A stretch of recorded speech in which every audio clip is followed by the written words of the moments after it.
Pun. Assalamualaikum Pak. Waalaikumsalam warahmatullahi wabarakatuh. Saya di sini dalam rangka untuk melengkapi tugas kami berkaitan dengan modul 3.1 yang ada di RMS. Jadi saya mendapatkan tugas untuk mewawancarai Bapak yang kaitannya dengan kasus atau kejadian yang sudah Bapak selesaikan. Mungkin dalam waktu dekat ini bisa dalam yang jelas dan sudah terselesaikan gitu Pak. Kira-kira kasus apa atau kejadian apa yang Bapak alami?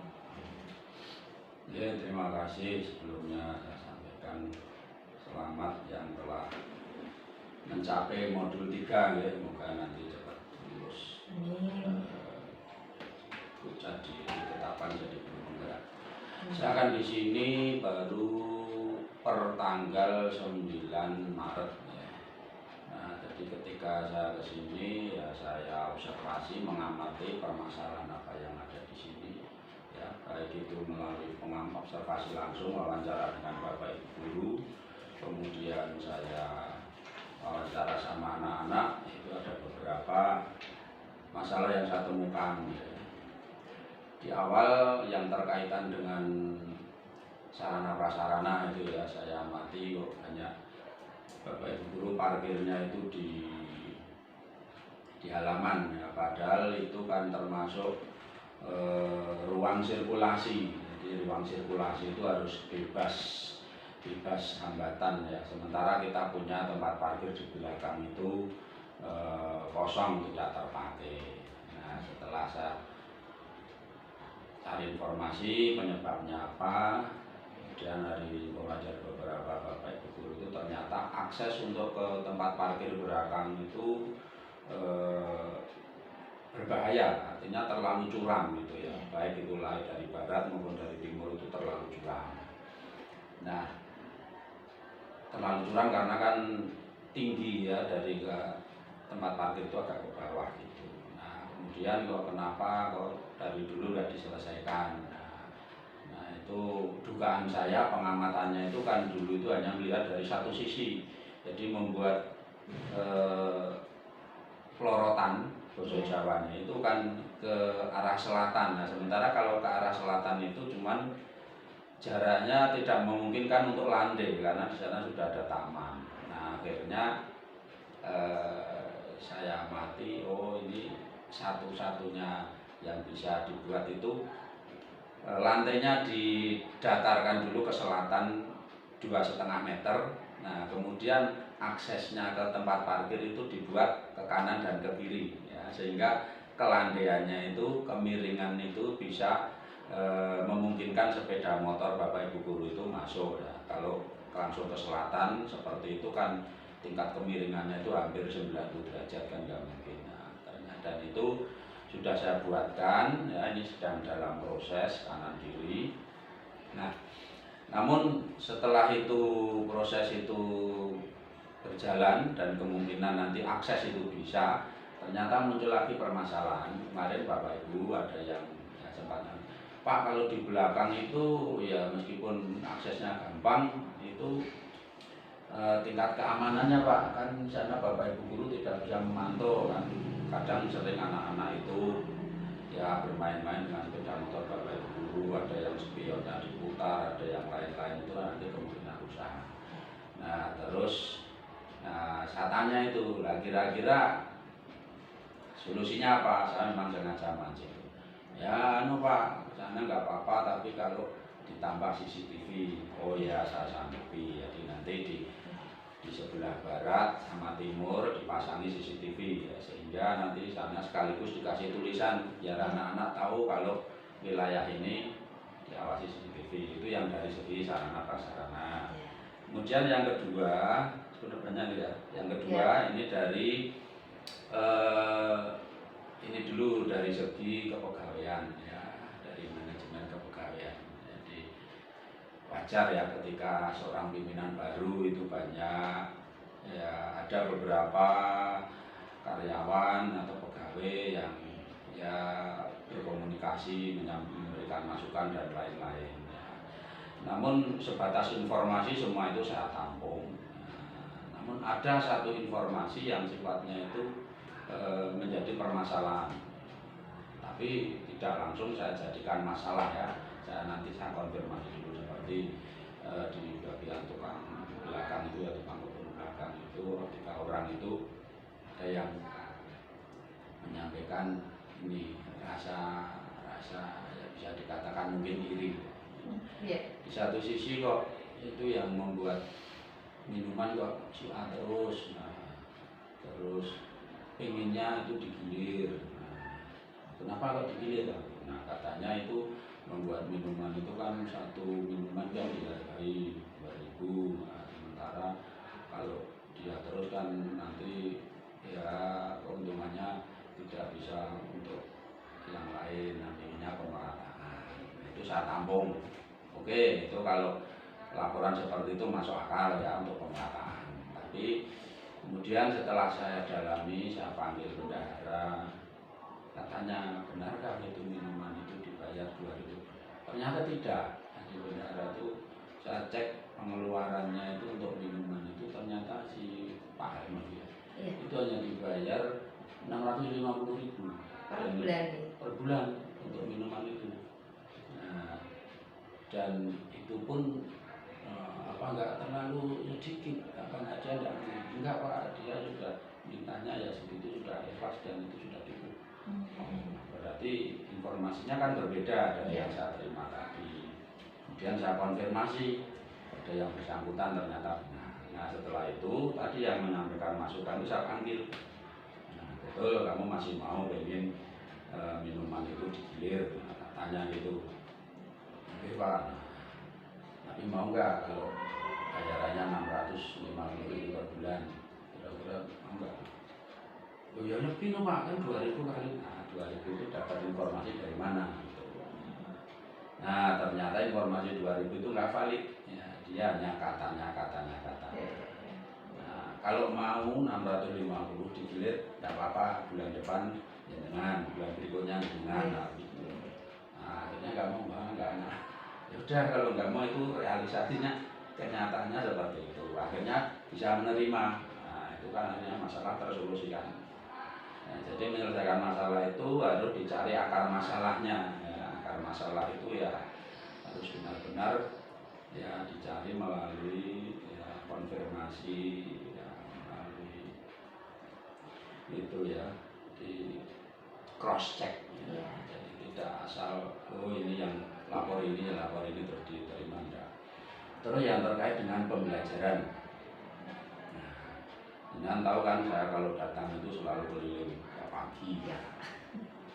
Saya cek ke ruang-ruang kelas, saya sapa anak-anak itu bagaimana. Dari situ kan saya bisa melihat bagaimana sih anak-anak di sini antusiasmenya dalam pembelajaran, antusiasmenya dalam bersekolah itu. Nah, ternyata luar biasa. Jadi anak-anak itu walaupun baru kenal sama saya itu beberapa hari, banyak anak-anak datang nyalami, ngasih salam, ya kasih salam itu kan. Bagaimana kita diajarkan untuk menebarkan salam. Dari situ saya wawancarai anak-anak, saya tanya siapa yang piket, kartu piketnya mana, saya amati ruangan kelas itu. Ternyata banyak sekali itu administrasi kelas itu yang nggak tertib. Ada papan administrasi kelas, ada nama anak, ada regu piket dan lain-lain, tapi kosong, belum terisi. Ada kolom jadwal belum terisi. Nah, itu menjadi catatan. Jadi wajar kalau seperti itu ketika kita mau nanya yang piket siapa, jangankan gurunya, anaknya pun juga pada lupa karena nggak ada jadwal tertulis di situ. Itu saya catat. Kemudian kelasnya juga kotor. Ya. Nah, tapi ada juga kelas itu yang ya lumayan bersih dan kelengkapannya sudah bagus, itu juga ada. Artinya apa? Artinya ini ya Bapak Ibu guru sebagai wali kelas ini ada yang sudah bertugas menjalankan tugasnya dengan baik, ada yang tidak.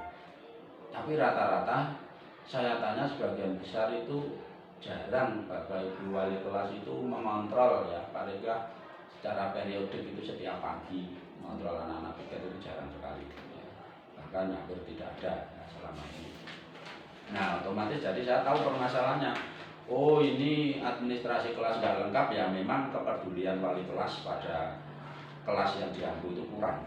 Nah sehingga dari catatan itu kemudian saya ketika pembinaan menyampaikan kepada Bapak Ibu wali kelas. Saya sampaikan tugas tupoksinya wali kelas. Kemudian setelah itu minggu berikutnya saya amati ada 1-2 yang sudah jalan, tapi prosentasenya masih sedikit. Nah minggu berikutnya tupoksi itu saya tuliskan tupoksinya, penjabarannya seperti apa, serta tagihannya nanti. Oh kalau tupoksinya ini nanti tagihannya kepada pimpinan itu bentuknya ini, seperti harus ada buku catatan siswa, kemudian buku pembinaan kelas itu sebagai nanti tagihan, kemudian dan lain-lain itu kemarin kan dari Senin sampai Ya, Selasa. 7 kelengkapan. Nah jadi nanti kalau sudah saya kasih seperti itu, saya cek di lapangan ternyata tidak ada, nah saya nagihnya enak. Jadi Bapak Ibu guru tidak ada yang bilang, wah saya nggak tahu Pak kalau harus seperti ini kan tidak bisa lagi bilang gitu. Nah ini sedang berproses, jadi sudah ada perbaikan. Kemarin kan Senin itu Bapak Ibu guru wali itu kan ke kelas-kelas itu ya sudah pada membersihkan kelasnya. Tadi saya keliling sudah bagus ya, masih ada 1-2 itu. Jadi nanti insya Allah nanti tidak lama itu terkondisikan. Kemudian yang terkait guru, nah ini baru saja kemarin ada permasalahan. Ya ternyata ada guru itu yang jarang masuk kelas, jadi kelasnya sering kosong. Ya saya tuh tahunya ya dari pertama ada yang ngasih masukan ke saya, Pak itu guru masih muda, guru ini tapi kok itu Pak tolong nanti jangan tertibkan itu sering meninggal kelas ya saya tidak langsung percaya gitu saja ya saya terima, kemudian saya cek guru yang bersangkutan namanya siapa. Nah kebetulan pas hari itu saya cari jadwalnya, saya ingin cek langsung masih ada jadwalnya di kelas ini. Nah betul saya cek, saya langsung ke kelas, ternyata di kelas itu nggak ada. Pas jamnya itu katanya anak-anak, gurunya kemana nih? Nggak tahu Pak, ya, tadi sudah ke kelas ini belum? Sudah Pak, tadi cuma ninggalin tugas mengerjakan LKS ya, padahal pelajarannya ya 2 jam lebih tuh, 3 jam gitu ya. Kemana Bapak Ibu guru? Nggak tahu Pak, apakah baru kali ini saja atau sudah beberapa kali seperti ini? Ya sering Pak seperti itu. Nah akhirnya ya, saya catat itu berarti ya, laporan tadi ada benarnya. Nah saya mencoba di kelas lain juga yang guru yang sama. Nah, waktu pagi saya tanya, ternyata juga betul. Jadi dari beberapa kelas yang diajar itu informasinya sama, jadi sering meninggalkan kelas, jadi tugas itu jarang dia. Nah akhirnya guru yang bersangkutan saya panggil. Karena kasus itu sudah kasus ya bagi saya di sini mungkin baru ya, tapi kalau kasus itu ternyata dari informasi yang masuk itu sudah kasus mendekati akut, ya, kasus sudah parah itu ya. Mungkin kalau saya kan baru pertama kali, tapi kalau dilihat rekam jejaknya itu ternyata sudah lama. Jadi yang solusi yang saya berikan tidak hanya pembinaan lisan, jadi langsung pembinaan tertulis. Tertulis di situ saya kasih sanksi, saya tanya alasannya apa gitu ya. Alasannya tidak tahu, alasannya tadi mau besok Pak siapa itu istrinya Pak siapa? Istrinya Pak Saryanto. Nah mau besok itu saya tanya loh, besok itu kan anak agamanya kok Islam toh. Nah itu wajib apa sunnah? Sunnah, yang wajib apa ngajar kan? Nah, makanya didahulukan ngajar. Besok boleh itu kan juga kompetensi sosial, tapi di luar jam ngajar nggak bisa meninggalkan itu masalahnya. Akhirnya dia banyak sabina itu mau menerima dan saya suruh tanda tangan dan langsung saya kasih angka. Jadi jenengan nanti kalau tidak mau ini bisa jadi jenengan nanti nggak bisa lolos atau bisa jadi meskipun jenengan sudah ini bisa jadi nanti didis. Jadi Jadi saya nggak segan-segan itu nanti langsung saya naikkan karena kasus penyidikan sudah lama gitu. Yang seperti itu saya nggak bisa. Oke Pak, kita pantau lagi. Nah ini masih berjalan, mudah-mudahan nanti ada perubahan. Terus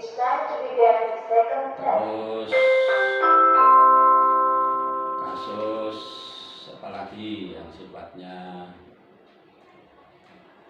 ternyata baru saja udah banyak ini ya, Pak ya. banyak itu Kompleks seperti ini. masih banyak itu ya. Oke. Ya sebenarnya masih banyak yang perlu saya rencanakan dan akan saya ini aja karena sedang berjalan ini. Iya. Gitu. Terus Lagi. ini kan kaitannya dengan tadi jenengan menyampaikan kasusnya itu kan sekalian dengan prosedur-prosedur penyelesaiannya. Kemudian tadi sudah jenengan sampaikan gitu. Terus tadi jenengan menyampaikan juga sudah ada penyelesaian gitu. Nah, yang dari sekian yang jenengan sampaikan tadi, yang jenengan anggap efektif itu yang seperti apa Pak? Kan ada kasus 1, 2, 3 tadi. Kalau yang pertama tadi dengan yang efektif, karena yang efektif kan langsung karena permasalahannya itu kan permasalahan yang jangka pendek ya, permasalahan temporer. Yang efektif itu tadi yang konfirmasi tadi seperti Pak itu yang merasa iri ya pengennya yang buat minum itu digilir, itu kan artinya sudah masalah sudah terselesaikan. Masalahnya kan sederhana itu ya, jadi sudah terselesaikan dan tahu aslinya berita sebenarnya seperti itu. Karena ada konfirmasi tadi, kemudian masih di cross check gitu ya. Nah sedangkan untuk kasus yang sepeda ini kan sedang proses berjalan ini, jadi itu aja trotoar yang itu pembangunannya belum selesai, kemudian nanti CCTV-nya juga sedang pengajuan itu. Tapi dilihat dari prospeknya saya punya prediksi itu nanti berhasil gitu ya. Ini dulu saya pernah kehilangan helm Pak karena di belakang di belakang itu dulu. Oh itu belum ada CCTV-nya. Belum ada Pak, sudah hilang begitu saja. Terus kemudian untuk yang guru tadi efektifnya jenengan panggil dan ya itu saat itu sudah efektif karena sudah merasa mengakui, akan tetapi itu nanti kan masih memerlukan proses lagi kan, baru konfirmasi kali. Jadi nanti ada beberapa tahap saya pantau lagi ya, minimal sampai 1 semester ini betul-betul ini. Karena ini kan sudah menjadi kebiasaan, menjadi tabiat. Itu untuk treatmentnya itu tidak hanya semudah itu sekali itu. Nah, orang kebiasaan itu kan treatmentnya juga harus menggunakan kebiasaan. Ya, orang terbiasa merokok, tidak bisa berhenti hanya cuma pas puasa aja, nanti tetap lagi. Treatmentnya terus dikawal. Nah, itu nanti juga saya kawal sampai 1 semester, 1 tahun, ya tidak ada lagi pelanggaran, berarti treatmentnya sudah berhasil. Iya. Kontinuitas ini. Iya, harus dipantau secara kontinu. Kemudian untuk selanjutnya yang kaitannya tantangan Pak, tantangannya apa saja Pak dari tantangannya itu dari kasus itu. Iya. Tantangannya yang pertama yang sangat menantang itu yang itu guru itu tadi. Ya. Jadi kenapa menantang? Karena sudah itu dimulai dari zaman kepemimpinan Pak Marno. Jadi dua kepala sekolah berjalan kok tidak ada perubahan. Karena saya tahu itu karena ya saya menggali informasi ternyata sekarang. Nah ini tantangan saya, bisakah saya nanti menyelesaikan itu? Ya apapun nanti solusinya saya berkomitmen untuk menyelesaikan.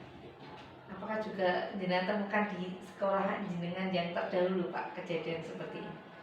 Ada juga di sekolah dahulu itu, cuman waktu itu memang kendala saya karena guru itu guru satmingkalnya bukan di tempat saya, di sekolah lain ya, sehingga secara kepegawaian saya nggak punya ini kewenangan untuk itu. Jadi hanya saya bina, saya kasih itu karena memang kalau guru itu nggak ada ya nggak ada yang ngajar.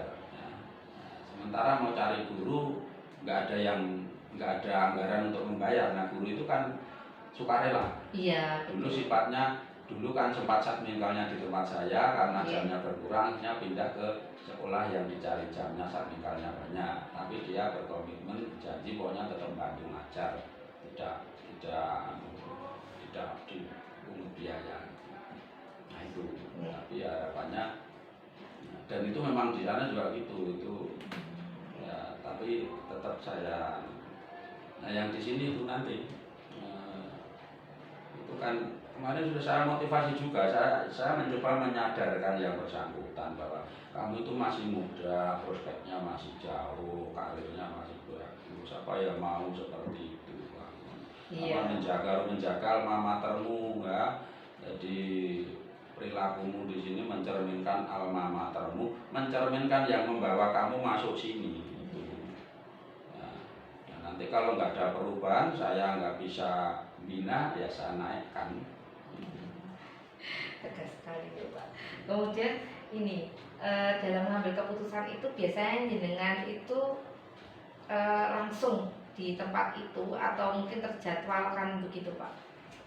Ya kalau yang terkait dengan pegawai itu tadi kan dari awal kan sudah saya kasih warning, saya kasih terus saya panggil ya, karena kasusnya sudah akut ya saya putuskan waktu itu untuk pembinaan pertama pembinaan di sini kan. Saya catat itu di buku pembinaan guru, saya kan punya buku pembinaan guru itu saya catat, jadi nanti kan dia nggak bisa ngelak lagi janji-janjinya itu ada. Ya, cuman ini nggak saya tunjukkan namanya, ini kan rahasia. Jadi ada ini ya saya bacakan aja. Saya bacakan pengakuannya. Saya mengakui kesalahan saya dan menerima pembinaan dari Bapak Kepala Sekolah dan berjanji tidak akan mengulangi lagi. Nah, ini kan janjinya ada. Jadi kalau besok dia mengulangi lagi 2 kali, 3 kali semasa saya, ya nanti 3 kali saya. Misalnya ST ini Pak ya. Tidaknya itu kok ada. Ini namanya buku apa Pak? Ini buku pembinaan guru. Pembinaan guru karyawan ya. Terus ini ada lagi juga satu guru juga yang saya dapati kosong tapi tanpa ada konfirmasi ke saya gitu ya. Alasannya ke toilet, terus dipanggil teman guru yang lain sebentar. Nah terus dia insya Allah Pak saya kalau keluar kelas nanti, kalau meninggalkan nanti akan pamit. Sama sebelahnya begitu. Ya ini. Nah, tapi ini nggak separah yang tadi. Tapi setidaknya dengan saya catat seperti ini bahwa guru-guru itu juga merasa diperhatikan, bahwa oh saya ngajar ini ternyata juga diperhatikan oleh pimpinan. Jadi pimpinan itu bukan datang, duduk, pergi, tidak ya, pulang, tapi ya saya pantau. Kadang mungkin nanti jam keberapa saya keliling lagi. Kemudian berikutnya dalam pengambilan keputusan tersebut, dalam kasus-kasus tersebut, adakah seseorang ataukah faktor-faktor apa yang membantu keputusan jenengan? Ya kalau kasus yang sudah saya tangani tadi, faktor yang membantu itu ya informan. Jadi informasi-informasi dari Bapak Ibu guru, dari anak-anak itu ya, itu kan bisa jadi sumber data kan. Nah, jadi sumber data, sumber informasi. Nah dari situ akhirnya saya bisa membuat keputusan, menyimpulkan. Nah kemudian kebijakannya seperti apa ya saya menggunakan norma-normanya itu, artinya tidak langsung ya artinya yang bersangkutan juga merasa tidak dipermalukan, juga merasa diperhatikan, merasa memang ini kewajibannya Bapak pimpinan memberi arahan dan kewajiban, dan itu sudah menjadi hak pimpinan untuk mengarahkan, dan ini juga sebagai bawahan juga memang harus menerima kalau itu kesalahan dilakukan itu. Jadi nggak langsung saya otoriter langsung kamu salah, nah, besok kamu ngajar enggak, bina dulu itu. Jadi dasarnya informasi-informasi itu, jadi sama itu saya dari melihat gelagatnya, sikapnya itu kan juga sudah bisa. Oh ini orangnya begini. Kemudian dari keseluruhan kasus di atas, ini pertanyaan yang terakhir Pak, kaitannya dengan apa kira-kira yang dapat dengan petik dari setiap kasus tersebut? Ya pertama yang selama ini dari pengamatan saya itu kurang adanya komunikasi. Oh, okay. Komunikasi seperti misalnya kasus yang pertama tadi Mary. Ya, Mary itu sebenarnya tidak hanya pada masalah pembuatan minuman, itu ada hal yang lain. Jadi dia itu kadang melihatnya itu dari luar. Jadi si A melihat si B melihat si C gitu. Jadi hanya pandangan, terus dia dari persepsi, ya, dia punya persepsi seperti itu. Nah, padahal persepsi itu kan belum tentu betul. Nah, jadi dia tidak ada komunikasi yang baik, ya, sesama itu belum terjalin. Nah, kenapa tidak terjalin komunikasi? Ya mungkin selama ini belum terfasilitasi. Ya, mungkin pimpinan yang sebelumnya mungkin belum memfasilitasi semacam adanya forum atau didudukkan bersama, jadi masing-masing saling mengungkapkan. Nah, kalau seperti itu akhirnya jadi tahu, oh ternyata gitu, oh ternyata gitu, oh ini. Nah itu jam dulu. Memang ke depan itu saya akan merancang, mau saya cek di sini itu kan tidak ada SOP, ya, standar operasional prosedur. Idealnya sebuah organisasi itu harus punya SOP, ya, dari setiap hal, setiap pelayanan yang ada di sekolah itu, misalnya SOP penanganan indisipliner dulu, jadi tidak langsung dipanggil terus langsung dikasih surat pemecatan. SOP itu kan, nah SOP itu harus diterapkan. Misalnya kalau ada kesalahan ini, pertama mungkin ditegur dulu, kedua dipanggil, ketiga SOP itu perlu. Ya. Termasuk juga selama ini misalnya dalam hal kepanitiaan, oh ini mau ada kegiatan seperti ini, harus ada SOP-nya. Ya, misalnya mau perencanaan PPDB, SOP-nya apa? Ya, diawali dengan apa dulu gitu. Sehingga mungkin sekarang dasarnya tidak, oh dulu ya gini-gini. Nah, terus ketika mencari saya ingin cari SK-nya PPDB di mana, terus ini dimulai dari mana, rencana mau membuat nanti ke depan kita punya SOP, standar operasional prosedur. Ya, Pak, ini sudah banyak sekali memberikan informasi dan terima kasih sekali sudah memberikan waktu kepada saya untuk bisa istilahnya mudik ngangsu kawruh kali panjenengan. Terus istilahnya saya lebih banyak belajar ini Pak, untuk kaitannya dengan istilahnya kasus-kasus, menyelesaikan kasus-kasus yang ternyata begitu kompleks ya Pak. Baru berapa bulan itu, belum ada sebulan ya Pak, sudah kompleks sekali gitu. Dan ini terima kasih atas waktunya, dan maaf sudah mengganggu kegiatannya Pak Darus, dan saya mengucapkan terima kasih sekali lagi. Dan jika ada salah kata atau salah perbuatan dari saya minta maaf, dan sekali lagi saya mengucapkan terima kasih. Ya, sama-sama Mbak Yuni. Saya juga berharap semoga tugas penjenengan terselesaikan dengan baik, dan nanti setelah selesai di wisuda sebagai guru penggerak, segera ilmunya itu dimanfaatkan atau bermanfaat untuk anak-anak di sekolah. Jadi saya pesen ya, jadi nanti kalau sudah lulus, tidak usah jenengan, tidak usah buru-buru terus pengen jadi pengajar praktek daftar jangan. Jadi terapkan dulu ilmu yang sudah jenengan terima. Jadi sehingga nanti praktek sama teorinya itu bisa betul-betul sinkron, jadi betul-betul dapat pengalaman yang baik. Jadi kalau yang sudah langsung itu kan secara etika juga enggak baik.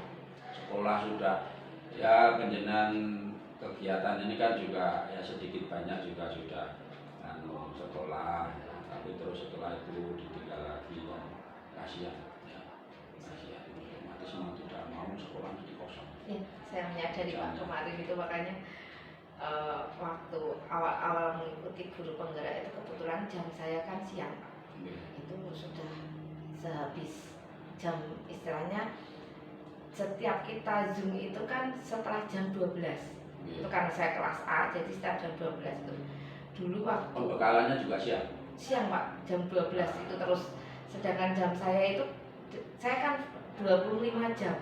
Kalau siang itu mah ya memang idealnya seperti itu. Tapi yang ini loh, pembekalan PP itu ini. Pagi sampai siang terus akhirnya kan ya itu 15 hari lah. Ini berapa ini lama kok? Iya benar, kalau PP itu ini kalau saya itu kemarin juga sekedar curhat. Jadi kenapa enggak siang? Anak-anak itu saya waktu semester sebelumnya itu banyak meninggalkan anak. Jadi kadang ada pembekalan yang pagi, kadang ada yang siang, kemudian jadi anak-anak itu kan kita setiap terakhir pembelajaran itu kan saya buat refleksi.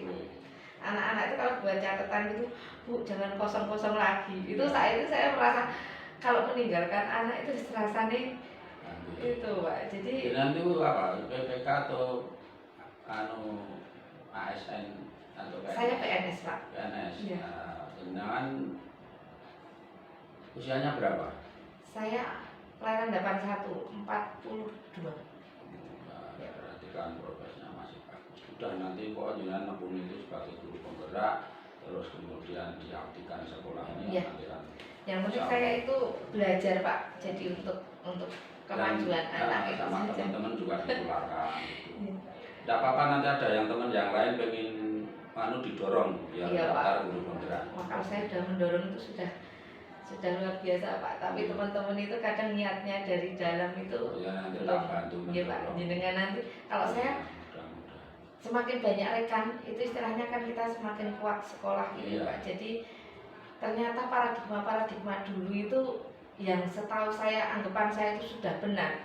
Setelah mengikuti guru penggerak itu banyak yang ya kalau di guru penggerak tidak ada yang salah gitu, tapi banyak ilmu baru yang didapat di sini. Iya, banyak yang ketinggalan, tidak sesuai dengan karakter anak-anak sekarang gitu ya, model pendidikan zaman dulu. Nah, memang kalau penjenengan guru penggerak sendiri 1, 2 gitulah di suatu sekolah itu berat. Berat artinya untuk membawa perubahan yang signifikan itu berat. Nah, tapi kalau satu sekolah ada 5 itu saya kira. Nah, kalau yang sekolah penggerak itu kan lebih efektif. Kenapa? Karena langsung tadi ada beberapa guru itu diklat, kemudian otomatis kan mereka satu sekolah itu persepsinya sudah sama. Iya, betul Pak. Nah, kalau yang di sekolah-sekolahnya comotan guru penggerak 1, 2 itu susah, jadi merubah kultur yang sudah ada itu. Ya, besok mau istilahnya dengan lebih saya motivasi teman-teman masih punya kesempatan itu ya pengen daftar dulu, tapi karena udah kehabisan. Saya aktif mengikuti di portal PMM. Ya sekarang saya ini semenjak guru penggerak itu PMM itu malah dibilang jarang buka Pak. Itu benar-benar menyita karena tuh tagihan LMS itu setiap hari selalu ada dan ada deadline-nya begitu. Dan ini insya Allah nanti selesai bulan Juni mohon doanya diparingi kemudahan kelancaran. Ya Pak. Insyaallah ya monggo. Matur suwun wekdalipun. Nggih, sami-sami. Terus sangat bisa matikan sendiri saja. Alhamdulillah selesai.